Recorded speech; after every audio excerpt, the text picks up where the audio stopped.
Hare Krishna. So we'll do text 5 today of Nectar of Instructions.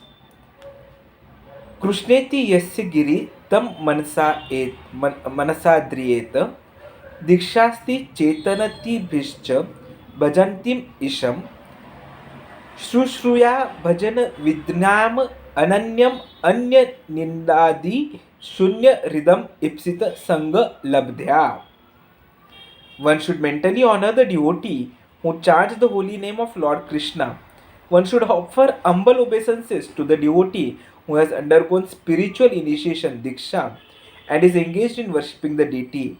And one should associate with and faithfully serve that pure devotee who is advanced in undeviated devotional service and whose heart is completely devoid of the propensity to criticize others. कृष्णेति यस्य गिरीतं मनसा द्रियेत दीक्षास्ति चेतनभिश्च भजन्तम् ईशम् श्रुश्रूया भजन विज्ञम अनन्यम अन्य निंदाति शून्यम हृदम ईप्सित संग लब्ध्या. In order to intelligently apply the sixfold loving reciprocations mentioned in the previous verse, one must select proper persons with careful discrimination. Srila Rupa Goswami therefore advises that we should meet with the Vaishnavas in an appropriate way according to their particular status. In this verse, he tells us how to deal with three types of devotees: the Kanishta Adhikari, Madhyam Adhikari, and Uttam Adhikari. The Kanishta Adhikari is a neophyte who has received the Harinam initiation from the spiritual master and is trying to chant the holy name of Krishna. One should respect such a person within his mind as a Kanishta Vaishnava.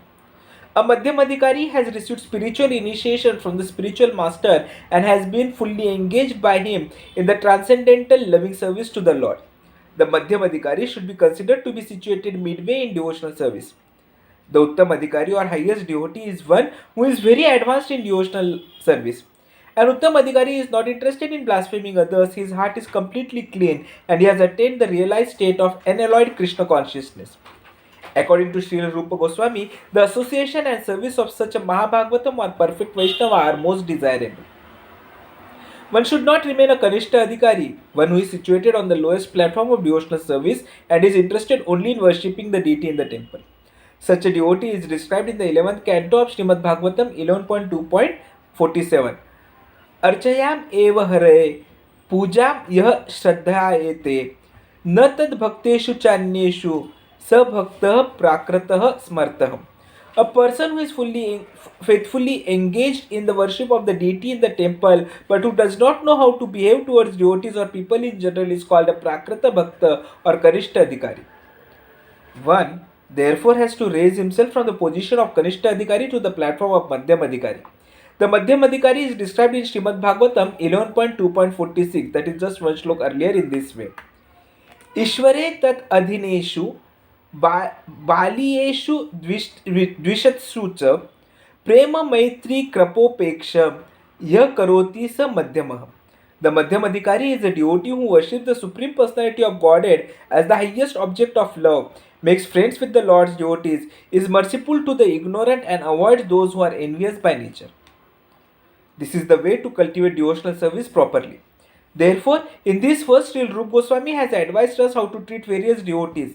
We can see from practical experience that there are different types of Vaishnavas. The Prakrit Sahajyas generally chant the Hare Krishna Mahamantra, yet they are attached to women, money and intoxication. Although such persons may chant the holy name of the Lord, they are not yet properly purified. Such people should be respected within one's mind, but their association should be avoided.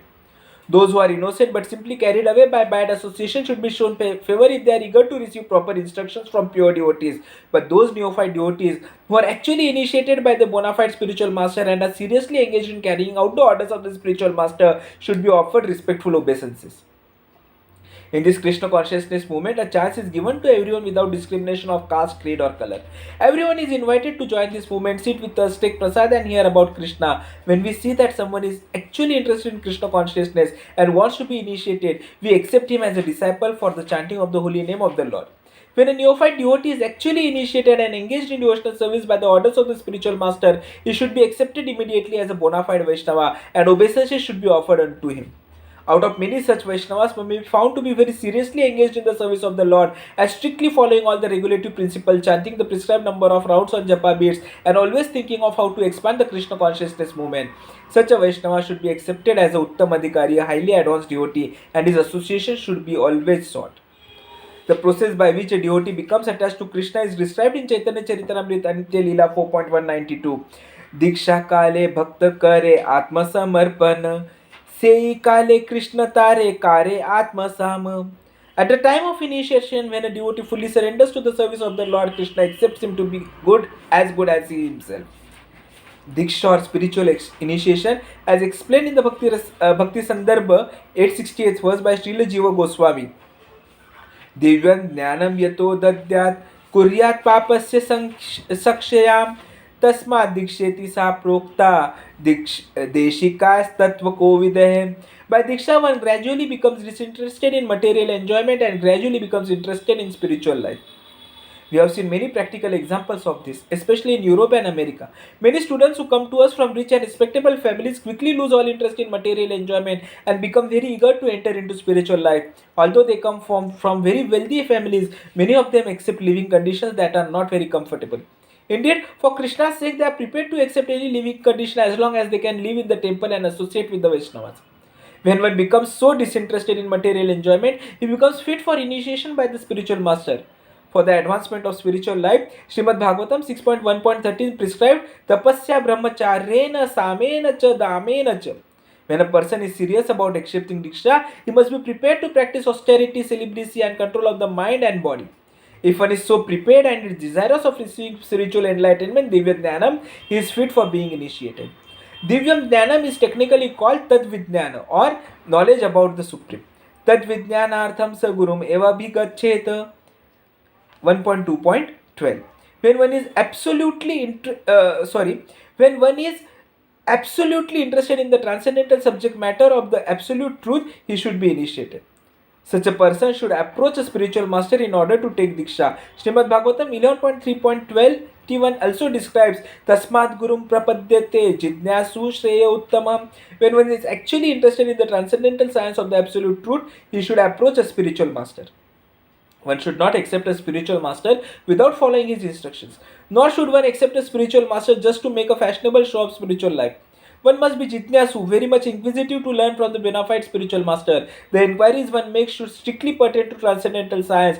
Jitnyasu shreya uttamam. The word uttamam refers to that which is above material knowledge. Tama means the darkness of this material world and Uttam means transcendental. Generally, people are very interested in inquiring about mundane subject matters. But when one has lost such interest and is simply interested in transcendental subject matters, he is quite fit for being initiated. When one is actually initiated by the bona fide spiritual master and when he seriously engages in the service of the Lord, he should be accepted as a Madhyama Adhikari. The chanting of the holy names of Krishna is so sublime that if one chants the Hare Krishna Mahamantra offenselessly, carefully avoiding the 10 offenses, he can certainly be gradually elevated to the point of understanding that there is no difference between the holy name of the Lord and the Lord himself. One who has reached such an understanding should be very much respected by neophyte devotees. One should know for certain that without chanting the holy name of the Lord offenselessly, one cannot be a proper candidate for advancement in Krishna consciousness.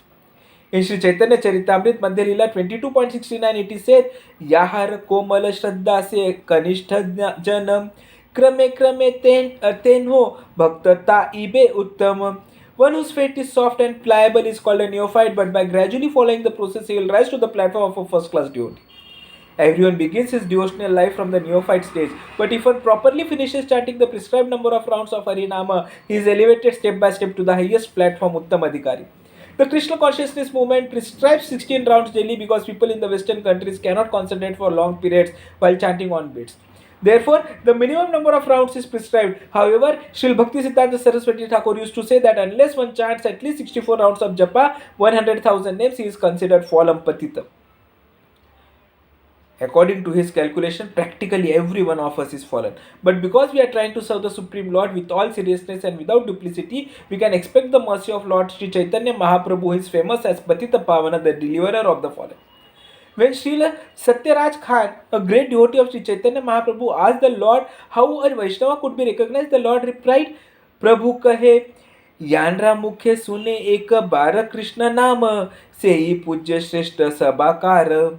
If one hears a person say even once the word Krishna, that person should be accepted as the best man out of the common group. Chaitanya Charitamrita 15.106. Lord Chaitanya Mahaprabhu continued, अतएव यारा मुखे एक कृष्ण नाम, सेई त्या वैष्णव करिय तान्हार सम्मान. One who is interested in chanting the holy name of Krishna, or one who by practice likes to chant Krishna's name, should be accepted as a Vaishnava and offered respects as such, at least within one's mind. Chaitanya Charitamrita Madhya Leela 15.111. One of our friends, a famous English musician, has become attracted to chanting the holy names of Krishna, and even in his records he has several times mentioned the holy name of Krishna. At his home he offers respect to pictures of Krishna and also to the preachers of Krishna consciousness. In all regards he has a very high estimation for Krishna's name and Krishna's activities, therefore we offer respects to him without reservation. For we are actually seeing that this gentleman is advancing gradually in Krishna consciousness. Such a person should always be shown respect. The conclusion is that anyone who is trying to advance in Krishna consciousness by regularly chanting the holy name should always be respected by Vaishnavas. On the other hand, we have witnessed that some of our contemporaries who are supposed to be great preachers have gradually fallen into the material conception of life because they have failed to chant the holy name of the Lord. While giving instructions to Sanatana Goswami, Lord Chaitanya Mahaprabhu divided devotional service into three categories: Shastra Yukti nahi jane dradha shraddhavan, मध्यम अधिकारी से महाभगवान. A person whose conclusive knowledge of the Shastras is not very strong, but who has developed firm faith in chanting the Hare Krishna Mahamantra and who is also undeterred in the execution of his prescribed devotional service, should be considered a Madhyama Adhikari. Such a person is very fortunate. Chaitanya Charitamrita Madhya Leela 22.67. A Madhyam Adhikari is a Shraddhavan, a staunchly faithful person, and is actually a candidate for further advancement in devotional service. Therefore, in Chaitanya Charitamrita Madhya Leela 22.64, it is said, Shraddhavan Janahaya Bhakti Adhikari Uttama Madhyama Kanishta Shraddha Anusari. One becomes qualified as a devotee on the elementary platform, the intermediate platform, and the highest platform of devotional service according to the development of his Shraddha faith. Again, in Chaitanya Charitamrita Madhya Leela 22.62, it is said, श्रद्धा शब्दे विश्वास का है सुदृढ़ निश्चय, कृष्ण भक्ति कायले सर्व कर्म कृत है. By rendering transcendental service to Krishna, one automatically performs all subsidiary activities. This confident, firm faith favorable to the discharge of devotional service is called Shraddha. Shraddha, faith in Krishna, is the beginning of Krishna consciousness. Faith means strong faith. The words of Bhagavad Gita are authoritative instructions for faithful men, and whenever Krishna says in Bhagavad Gita is to be accepted as it is, without interpretation. This was the way Arjuna accepted Bhagavad Gita. After hearing Bhagavad Gita, Arjuna told Krishna, Sarvam etat ratam manne yana mama vidasi keshava. O Krishna, I totally accept as truth all that you have told me. Bhagavad Gita 10.14. This is the correct way of understanding Bhagavad Gita, and this is called Shraddha. It is not that one accepts a portion of Bhagavad Gita according to his own whimsical interpretations and then rejects another portion. This is not Shraddha. Shraddha means accepting the instructions of Bhagavad Gita in their totality, especially the last instruction, Sarva Dharman Parityajya Mamekam Sharanam Vraja, abandon all varieties of religion and just surrender unto me. Bhagavad Gita 18.66. When one becomes completely faithful in regard to this instruction, one's strong faith becomes the basis for advancing in spiritual life. When one fully engages in chanting the Hare Krishna Mahamantra, he gradually realizes his own spiritual identity. Unless one faithfully chants the Hare Krishna Mahamantra, Krishna does not reveal himself. Sevan mukhe hi jivvadao swayam eva spurutiyada. Bhakti Rasamrit Sindhu 1.2.234. We cannot realize the Supreme Personality of Godhead by any artificial means. We must engage faithfully in the service of the Lord. Such service begins with the tongue, Sevan Mukhehi Jivvadau, which means that we should always chant the holy names of the Lord and accept Krishna Prasad. We should not chant or accept anything else. When this process is faithfully followed, the Lord Himself reveals to the devotee. When a person realizes himself to be an eternal servitor of Krishna, he loses interest in everything but Krishna's service, always thinking of Krishna, devising means by which to spread the holy name of Krishna. He understands that his only business is in spreading the Krishna consciousness movement all over the world. Such a person is to be recognized as an Uttama Adhikari, and his association should be immediately accepted according to the 6 processes, Dadati, Pratigrhenati, etc. Indeed, the advanced Uttam Adhikari Vaishnava devotee should be accepted as a spiritual master. Everything one possesses should be offered to him, for it is enjoined that one should deliver whatever he has to the spiritual master.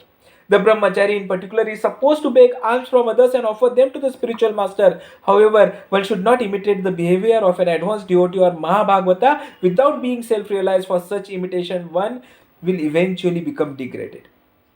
In this verse, Srila Rupa Goswami advises the devotee to be intelligent enough to distinguish between the Kanishta Adhikari, Madhyam Adhikari and Uttam Adhikari. The devotee should also know his own position and should not try to imitate a devotee situated on a higher platform. Srila Bhakti Vinod Thakur has given some practical hints to the effect that an Uttam Adhikari Vaishnava can be recognized by his ability to convert any fallen souls to Vaishnavism. One should not become a spiritual master unless he has attained the platform of Uttama Adhikari. A neophyte Vaishnava or a Vaishnava situated on the intermediate platform can also accept disciples, but such disciples must be on the same platform, and it should be understood that they cannot advance very well towards the ultimate goal of life under his insufficient guidance. Therefore, a disciple should be careful to accept Uttam Adhikari as a spiritual master. So let us revise what is said in this verse. कृष्णेति यस्य गिरितम मनस रीत दीक्षस्ति चेतनतिभिश्च भजन्तम् ईशम् श्रुषया भजन विज्ञानम् अनन्यम् अन्य निंदादि शून्यम् हृदम् ईप्सित संगलब्धया. One should mentally honor the devotee who chants the holy name of Lord Krishna. One should offer humble obeisances to the devotee who has undergone spiritual initiation Diksha and is engaged in worshipping the deity, and one should associate with and faithfully serve that pure devotee who is advanced in undeviated devotional service and whose heart is completely devoid of the propensity to criticize others. We repeat again. कृष्णेति यस्य गिरितं मनसेन्द्रियेता दीक्षास्ति चेत प्रणतभीश च भजन्तम् ईशम् शुश्रूषया भजन विज्ञान अनन्यम अन्य निंदादि शून्यम हृदम ईप्सित संगलब्धया. Hare Krishna. Will continue further tomorrow.